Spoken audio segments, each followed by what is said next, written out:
the new SEC. Episode 27. This is a new SEC podcast. I'm Randall Ledet Jr. We got Hunter Zeisman here. Another crazy week of college football, week 13. This is what everybody loves about college football, upsets. The SEC was talking big game all week. You know, we're the new SEC podcast, but we saw some crazy games, some big upsets, some other games happen. And so, Hunter, how you feeling for this episode? How you feeling for this week? Yeah, it's probably the craziest week of football, I think, to date. 6 ranked teams lost. 3 of those were SEC teams that thought they were going to make the playoffs or had the best shot to make the playoffs. You know, looking on the outside, I think a lot of people were like, this is a bad week for the SEC. Like they were talking all week, you know, bad week for them. Don't tell it was a bad week to Oklahoma, Florida, or Auburn. They think it's a great week for the SEC. So I think it's the any given Saturday. So it was a good week for that. Any given Saturday. And for everyone who watched College Game Day, you probably saw what Nick Saban had to say about going into Auburn and talking about that upset. And it's a tough place to play. And A&M learned that this season, at least. You know, for Florida, big win for them. You know, and across the conference, there were some good wins as well. But the main story was some of these upsets across the nation. We saw Ohio State take down Indiana, so that was a pretty big deal for them. And so for this episode, we're going to talk just around the SEC, just some of the games that we saw. We'll have a segment where we're talking about what's left for this season for Ole Miss, A&M, and Alabama. Is the season over? Is it not over? I say not so fast, my friend, in the words of Lee Corso.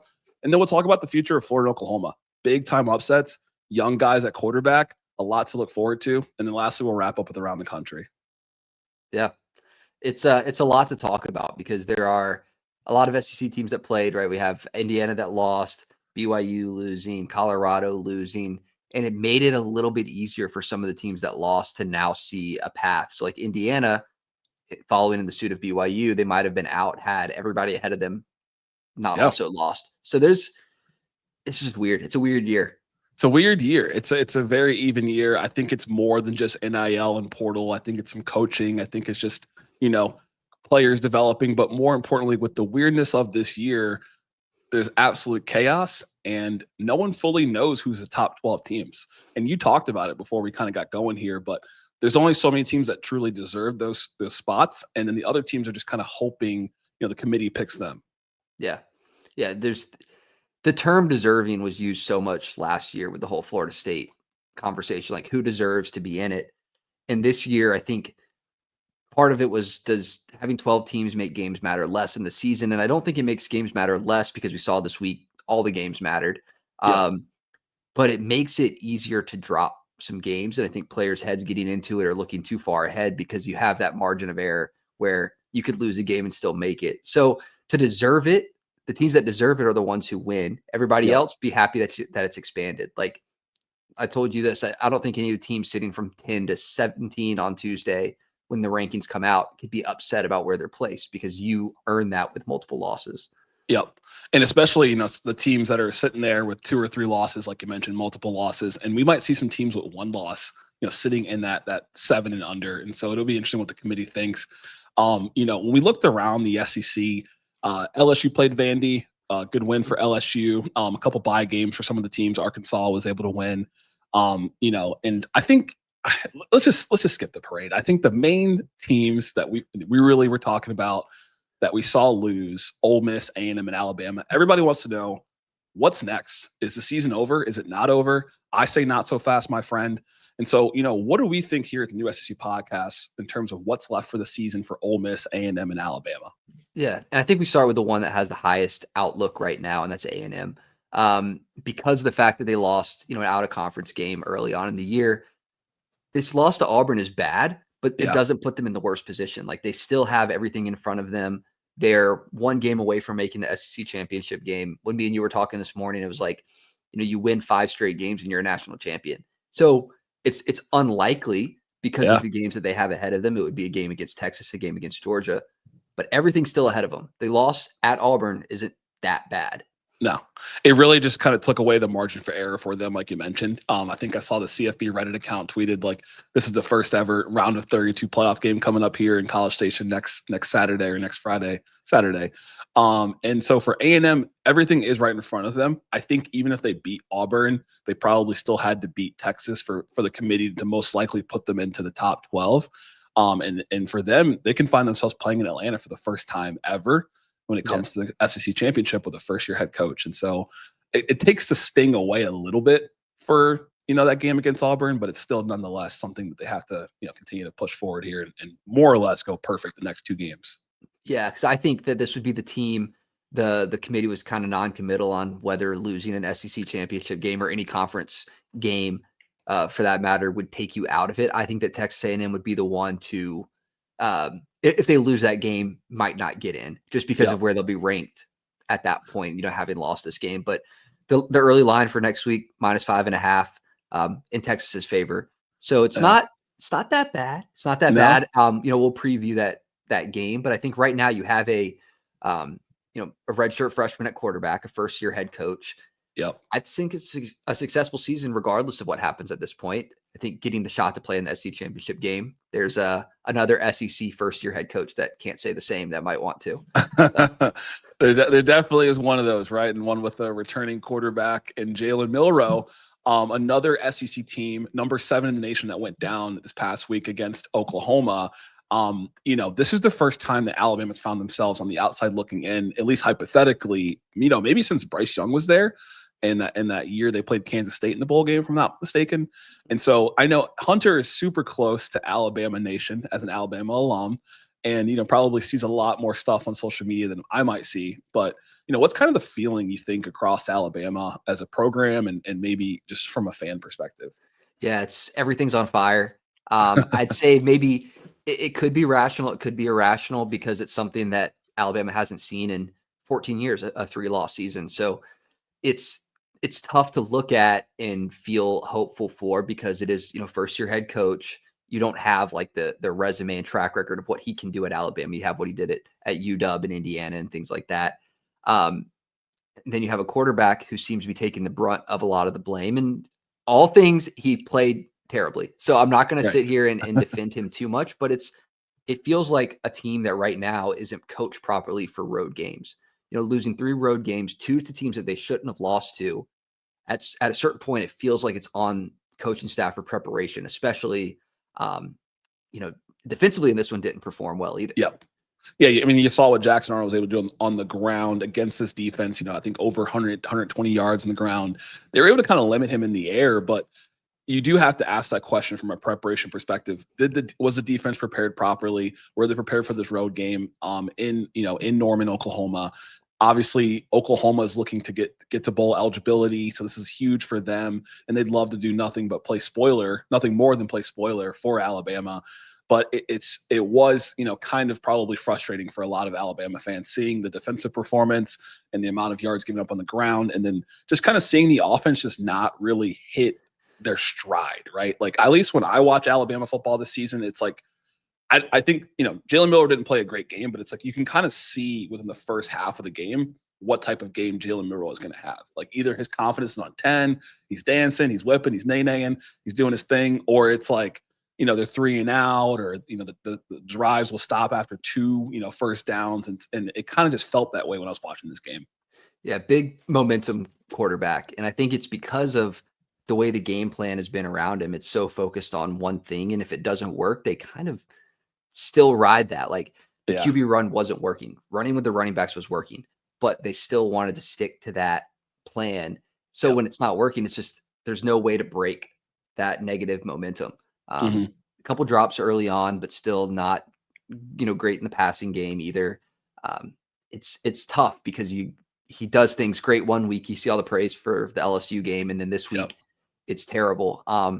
Now the whole conversation here is like, what's next for them, and is the season done? And as much as every college football fan who's not an Alabama fan hates to see it, they're really not done. Like, the AP poll has them at 13. I expect them to be 14 or 15 in CFP, with Arizona State maybe jumping ahead. That's not a team whose season's done.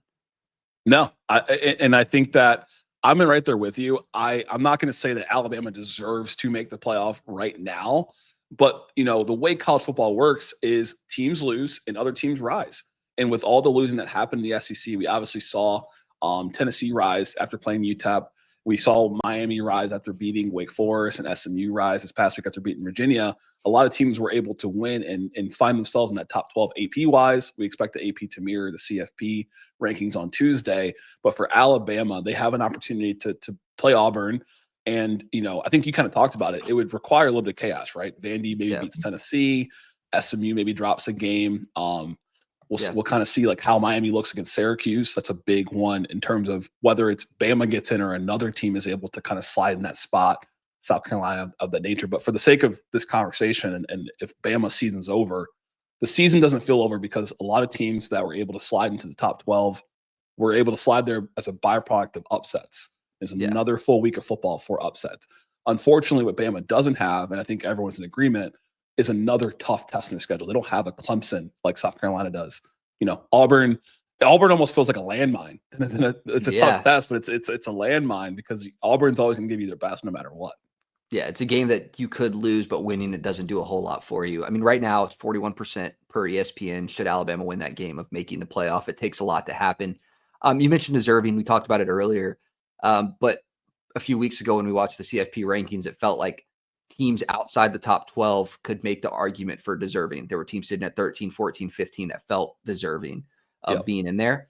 Now it feels like there's not as many teams that can make that argument for deserving, even ones that are going to get into the playoff. So Alabama is trying to make their case, right? And it's tough because a lot of teams are riding a Georgia win between them and Ole Miss. It's like, we beat Georgia. That means that's got to mean something. And that will be the case for them. But it does take some things in front of them. Ohio State has to play Michigan. We know that that's probably going to be fine. Texas has to play A&M. Tennessee has to play Vandy. Miami has to play Syracuse, which from how close Miami's been keeping games, there's a big opportunity for Syracuse to win that one. So that was what it would take. It would take a lot from other teams. The simulation per ESPN that puts Alabama in there the most often is a Big 12 team not even making the playoff, which we'll talk about. Wild. Which we'll talk about, I'm sure, at length once the CFP rankings come out. But it would be a Tulane team taking the fifth and final spot as the highest ranked, the fifth highest ranked conference champion, which is insane. But crazy. we'll talk about it when the CFP rankings come out, and like you said, it's like you're looking for a lot of different results. You got Alabama football fans watching games they've probably never watched. Like they're watching ACC games super closely. They're watching Big 12 games really close, hoping for just absolute cannibalization in that conference. So it's not fully over. When it comes to Ole Miss, they lost a close one to Florida. Big win for Florida. Big win for DJ Lagway. Big win for Billy Napier. I think if you're Florida, you feel pretty good in terms of keeping him at the helm as head coach for Napier. What does this mean for Ole Miss? Just a tough loss. Obviously, you saw Jackson Dart had a couple opportunities at the end to make a big play. I mean, at one point, the drive, they were able to stop Florida, right? They get the ball back with 1:06 left. It looked like it was over at first. They get the ball back. And of course, we saw, for people that watched, the couple interceptions that happened.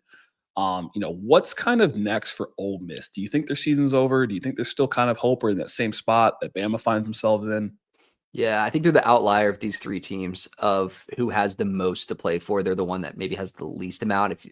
For those who watch the broadcast, you saw them say, 4% chance of making the playoffs with a loss in this game. It bumped up to about 6 because of the Alabama loss. So I don't see the path. It's one game left. And even worse than Alabama having Auburn, they have Mississippi State, which is nothing to boost a resume for, in the Egg Bowl game. So to me, I don't think that they have anything they have a lot to play for. They're still going to be in a bowl game, but I don't think that they have the shot to continue the season. And again, I don't think they deserve it. I don't think Alabama deserves it. So having the conversation around them is more of a formality based on someone has to take the 11 or 12. I don't think either of them deserve it.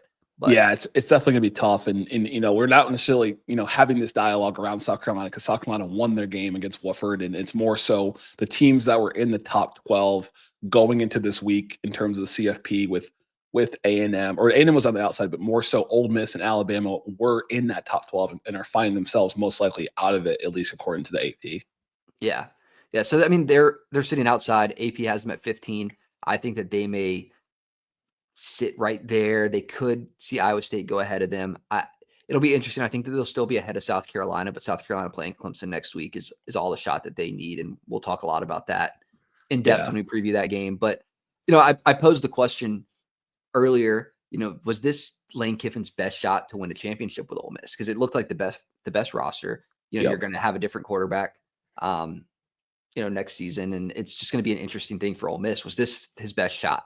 Right. Trey Harris is most likely going to go to the draft as well. I don't, and some of the other guys they have could certainly go to the draft as well for them. I think this was definitely Ole Miss's best shot. I'm not just saying that in terms of recency bias. I think that it's really tough for them and for, the Ole Miss Hottie Toddy Nation fans here. Just got to take care of business against Florida, and you're probably in the playoffs most likely. Yeah. So it's tough because they miss out on their shot here. Not to jump ahead, but we're looking at ahead for them. The conversations early on, speaking of Florida, is that Lane Kiffin's future job? Napier staying. So is there another job out there? Looking around at who maybe is on the hot seat: West Virginia, Maryland, UCF, Florida State's maybe the most likely, but I don't think there's anywhere that Kiffin will be leaving for, or having the resources that would have any way to go get him. Just based upon the crop of, schools you just named and who I think will have openings, I don't think there's an opening right now this year that would match what Ole Miss has to offer, whether it's in terms of funds, NIL, or just, brand prestige. Honestly, I think Florida was that opening. Yeah. So he'll be back. It'll be interesting to see what the roster will look like. And if Ole Miss has the same shot. That the resume this year looked good up to this point, aside from, the losses weren't great, the two before this week. But the schedule was favorable. So, between these three teams, like they all come into games next week. Ole Miss is a big favorite. Alabama 11.5 against an Auburn team that can definitely take it to them. We saw them shut down the run and get from A&M. Yep. And then A&M obviously having the big game next week. So it's huge. College game day is going there. I think I Yeah. saw that at least today. We're recording this on Sunday. I think I saw that Quinn Ewers had an MRI on his ankle, or is going to have one. So, that could potentially, lead to him not playing. I'm not on the Texas staff, of course, but an MRI is never positive. I don't go do MRIs unless something's hurt. And so that could probably change the line depending on if Quinn is good to go or if they need to have Arch play in that game. Yeah, I think it's like expected ankle sprain, mild ankle sprain. So, given when it happened in the game and he played through it, he should be fine. But Arch will be probably a little bit more prepared in practice this week should something happen.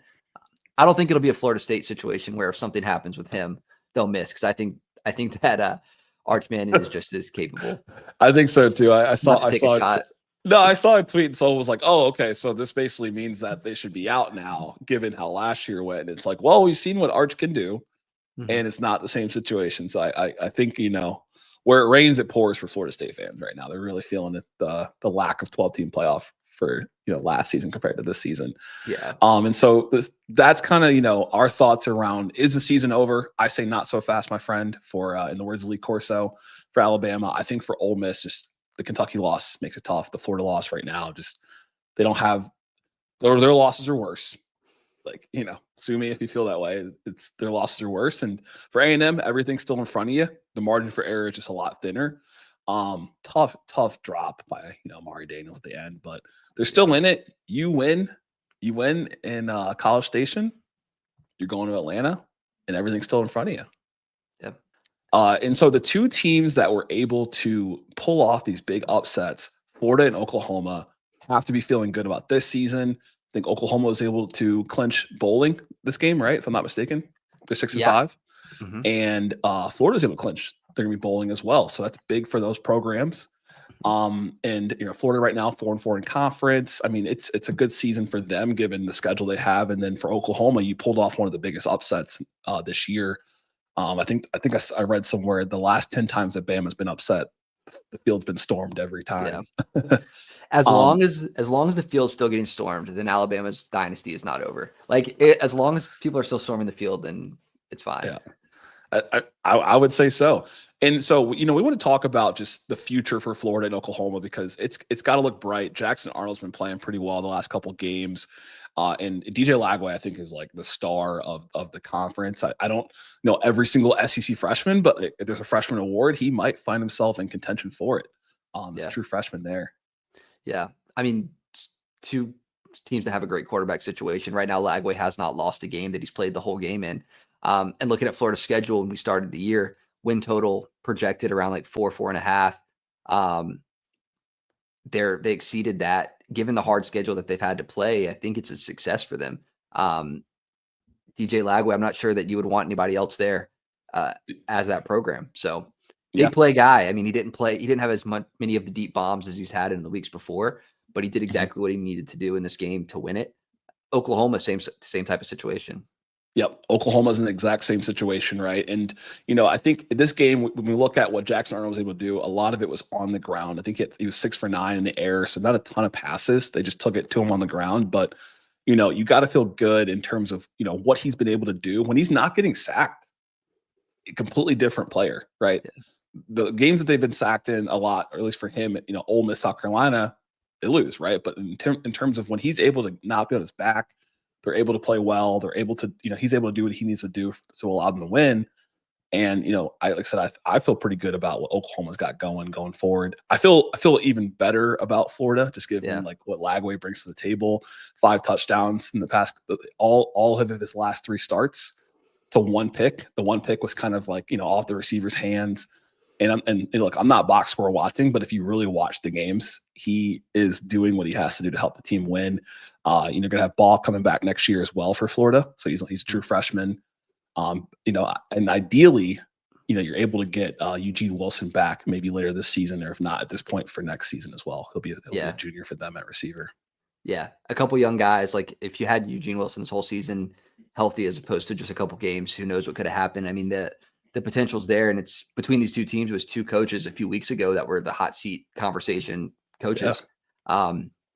Definite in Napier's case that he'll be back. You got to imagine after a win like that Venables should be back. In this game, Oklahoma took the bye week and ran kind of a Vanderbilt-ish style offense that worked against Alabama before, but it really felt like since the start of the season between Jackson Arnold and Michael Hawkins Jr., and anything that they threw out there offensively was more based on player availability instead of the QB ability. Like, I think that had they had full health with their quarterbacks and everything, and wide receivers, then they might have done more passing. They might have been more apt to do that. So yeah, I think that next year when the team's more healthy, you got Jackson Arnold back, you just continue to build on it. You're going to lose some pieces on defense, but the scheme there is still phenomenal. The scheme is definitely working. They could probably use a little bit more help in the rushing game from a running back perspective for Oklahoma. It's going to be hard to replace someone like Danny Stutzman. I think he's had a couple of seasons of over 100 tackles. But if Venables does one thing well, you don't need me to tell you it, but defense is definitely a strong suit. But offensively, what they've been looking to see from that side of the ball, Oklahoma looks pretty good. We saw it against Alabama. For Florida, you got to hope next year's schedule is not as hard as this season. You got to feel pretty good with, a whole offseason with DJ Lagway. And I think an area of his game that's really not, being highlighted fully that he could, do more of is running the ball. Yeah. Most games he's only running the ball about 6 times. He's had like one game he was able to rush for like 48 yards against Kentucky, kind of in some garbage time. But that's an area where I think he could really take it to take Florida to the next level for next season. But for this season, I mean, if you're a Gator fan, you feel good.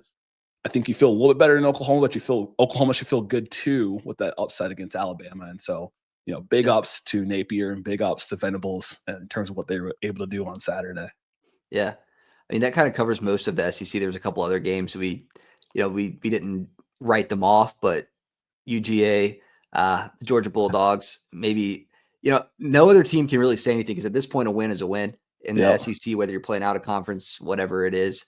Defense not looking super strong early on, but still putting it together. I think similar situation for Arkansas as well. Neither team really performing to the level that they probably wanted to on Saturday. Not neither team doing that. And I think at this point, the theme of the season for all teams across all of FBS is just win the games in front of you. None of it makes sense. We watched Georgia shut down Tennessee, but then give up, over 20 points to UMass, who's 2-8. You just don't know any given Saturday, but they won. Carson Beck, I think in the first half had about 4 touchdowns. And so, they look pretty good. They brought in Gunnar Stockton in the 4th quarter. So good on Georgia for winning. They were the biggest winner of the day, find themselves clinching an SEC title championship berth in terms of getting to the SEC championship. So big winner for them. Tennessee played UTEP. Nico looked pretty impressive in that game as well. Probably good for his confidence, just kind of having that, middle of the season or later in the season kind of, tune-up game. And for Tennessee, once again, in terms of the AP ranking, finding themselves in the top 12, obviously enjoying a couple of those losses that we saw on Saturday to help their positioning. Yeah, if they take care of business versus Vanderbilt, Tennessee should be fine. Georgia should be fine whether they wanted to make the SEC game or not. Here they are. They're going to be playing in it. But they should be fine even with a loss at this point. That's just more of a bye game for them because of the resume and then because of every other team behind them that could fill in. Yeah. And then we didn't really talk about it in length, but Texas played Kentucky. The game looked a little bit close. I think I texted you the eyeballs at one point. It was like 24-14. I think, everyone who did our poll, if you're watching this show and you did the poll on the community tab, most people had Kentucky covering. I think you were right. So, but for Texas, another win. They were able to notch another win in the win column. They're finding themselves going to A&M next week. All looks good. I mean, I would say their ticket's mostly punched. As long as you beat A&M, you're probably good in terms of the playoffs. Yeah, absolutely. And, they're right now, even with a loss in that game, it's looking like they're a lock because you get 2 lost teams are going to make it this year. Like 3 lost teams might make it with Alabama and things like that. So who knows? Around the country, a lot of teams are still looking to make it even less muddy than the SEC is, and Big 12 is looking almost worse off. 4-way tie kind of for first in the Big 12. Yeah, I've seen like over 12 different scenarios in terms of who could get into 12 different scenarios where in terms of who could get into the Big 12 championship. Right now, I think at the season end today, it would be Iowa State and Arizona State. Arizona State pulled off the big upset over BYU. I think it's big. Some people might not think it's big, but big for Kenny Dillingham. He's 35 years old, just doing it over there. And then Colorado, big upset in terms of Kansas. Kansas knocking off their 3rd straight ranked opponent in the Big 12. This team is resurgent, looking to be bowl eligible. And for Colorado, they're finding themselves, needing some help in addition to a win to get into that championship game. The main team that punched a ticket was Arizona State this past Saturday. Yeah, and we asked it last week, which of those 4 teams do you think has the best shot if they make the playoffs? I think we said Colorado last week, but has that changed? I mean, I think, I still feel like Colorado would have the bbest shot. I think Kansas is just, really well coached. They playing in Arrowhead where the Chiefs play this past week. But Arizona State, I mean, at this point, I'm not doubting them, but I should start believing in them more. I don't see why I wouldn't at this point. It was like week 3 and the Arizona State fans let us know who they were. Right. Mississippi State. So yeah, I'm with you. I think Arizona State maybe is the one that has the best shot here, just between them and Kansas. You got Levin, you got Scotabo. So yeah, Kansas won't make it. But I think that those are 2 teams right now that are surging in the Big 12. That it's all about recency. What are you doing right now? And those are two teams that are doing it right now. They've looked the most impressive in terms of their wins compared to Iowa State, compared to BYU, just in terms of game control for the games that I've watched. The 3:30 slot Eastern, I live on Eastern time zone, was kind of the Big 12 slot. Colorado played, Arizona State played. So some of the football I've watched, I think Arizona State's looked the best in the Big 12 of late. Yeah.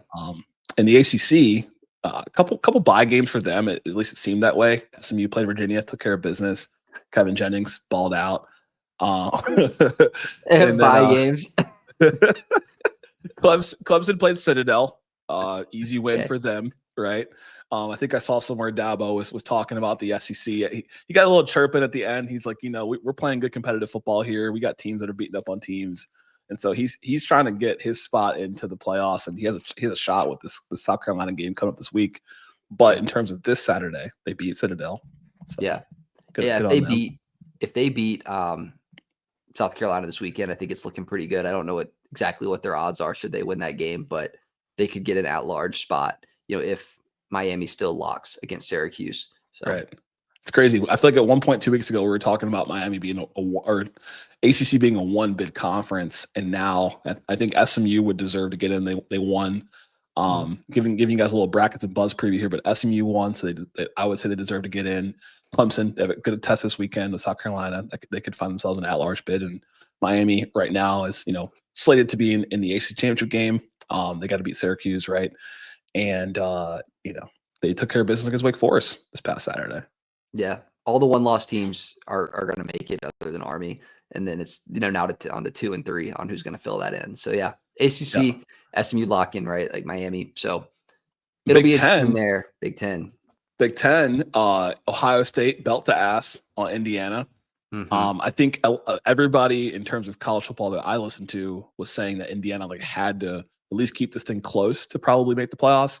And again, with everybody losing this past Saturday, I think Indiana most likely is going to be in. It wasn't a super impressive performance by them at all. But it's Ohio State. I mean, they recruit better. They're obviously a much more established program. It looked like at first, they got that first score in the game that they could hang. I think I saw JD Pickell was like, let's see. Yeah. In terms of tweeting. But they lost, but Ohio State won. They're in a great spot. They clinched their spot into the Big Ten championship, if I'm not mistaken, as well. So we'll get to see Oregon, Ohio State in a couple weeks rematch again. Yeah, I think they still have to beat Michigan, and then barring some other crazy stuff, should they lose to Michigan, I think Indiana will go back in, which is interesting. That's interesting. Okay. Yeah, because of the conference standings. So it could be interesting. I think that they'll take care of business versus Michigan. So only speculation there. But hey, Michigan, they dominated Northwestern. They beat Northwestern better than Ohio State beat Northwestern in any given day and in the big game in terms of Ohio State and Michigan. Yeah, Penn State taking care of business. I think at this point, you said it earlier, doesn't matter margin of victory, just win the game. And as long as you're just winning the game, then that's all that matters right now. Yeah, I think Minnesota was sitting at 6-4, if I'm not mistaken. So they're a pretty competitive team. They had beat Illinois this year, who's supposed to be good in the Big Ten. And it was a close game, 26-25. It came down to the wire. They needed a couple first downs to be able to run the clock out, but Penn State pulled it out. They're finding them. What's that? Fake punt. The fake punt was big. The fake punt was big. I think that was huge for them. It allowed them to beat Minnesota. And, that was kind of the top games in the Big Ten with Ohio State and with Penn State playing Minnesota. The independent G5, we got to see Army take on Notre Dame at Yankee Stadium. The spread was 14 in that game, and, it didn't look like much of a game for the most part. I think the job that Marcus Freeman's doing this season is not really getting the full credit it deserves. And I'm not saying they deserve to be number 5 in the AP, but he's got them playing some good football. Riley Leonard and team over there at quarterback. And I think for Army, although it's their first loss, it feels like it might skew the committee's eyes when it comes to their at-large opportunity or their G5 opportunity if they're going to be a one-loss, we'll say AAC champ, just given what we saw them do against Notre Dame. Yeah, it feels like at this point, Army winning the American, to me, I don't think puts them in. No matter what, it would take a lot of things to happen. I don't see it. It would be Tulane beating Army in that game to try to get the American a spot. So, which is interesting for Army. Tulane's got 2 losses, but for Army, it's just we got to see a test of how will you compete against what is supposed to be a playoff team. Yeah. Army has the limitations of just it's a service academy. They have to be at a certain weight. They got to be in certain conditioning. Some major respect to what they have to do for the country. I love our troops, but I don't know if this is their season when it comes to the playoffs. It's the only school where the O linemen are running 6-minute miles. Right. No kidding. And so that was kind of the big game when it comes to the independent with Notre Dame. And Notre Dame looks to have their ticket punched mostly. No one talks about the fact they don't have to play a conference championship game or risk a loss, but that's the college football we've come to know and love. So it is what it is. Boise State played Wyoming. What were your thoughts on that game, if any at all? Not too much. I mean, win the game. Ashton Jeanty still looking solid and strong. I think he should be the Heisman front runner, although he's not. Still incredible game for him. Another one. Hear me out on this analogy. I've been trying to convince my friends on this analogy. Are you ready? Okay. So this is going to be the highlight of the Around the Country segment. To me, Travis Hunter is like you have a team at work and he is doing 2 jobs versus someone is just really good at their one job. So if you're top 10 at 2 jobs versus being number 1 at 1 job, and people have to plan for your abilities on 2 jobs, I think you're a better employee than the one person who's excelling at a legendary level at one job, to me. Sure. But I'll say that the position, the difference in positional impact from the 2 players, having a guy playing corner, like we saw this game that Colorado played against Kansas, because he's playing cornerback, like they can still do what they need to do. Kansas can still do what they need to do offensively because he's only isolated to one guy on one side of the field. Whereas Ashton Jeanty, you just give him the ball and he just goes.